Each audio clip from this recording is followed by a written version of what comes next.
Ah, malaki pala yan, sir. Sobrang laki pala niyan. Paano kaya yan? Basta ang laki pa ng gulong, sir. Ang laki pa yung gulong. Magkapatong to, tapos ito, ay sa likod na lang. Testing natin. Pag hindi kaya, cancel ko na lang yung booking, no? Sige. Matagal po ba baklasin yan? Hindi, magbilis lang to, kakaano ko lang. Di uubra pag ganyan, sir? Opo, kasi, syempre, nagdadrive ako eh. Di ba? Ayun o, tumipit agad. Kung ito, patong mo dyan, tapos patong mo, hindi pa rin eh. Delikado eh. Papakancel ko na lang, sabihin ko kay ma'am. Kausap ko naman siya eh.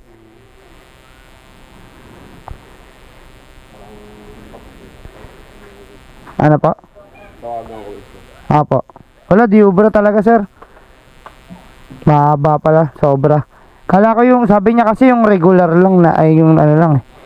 Yung sakto lang, ibig niya parang ibig niya sabihin yung ano lang. Ako na lang magka-cancel, sir. Ako na lang magka-cancel. Ayaw niya po sagutin eh. O, di bali, ako na lang po magka-cancel. 10 minutes lang naman po ako mag-aantay.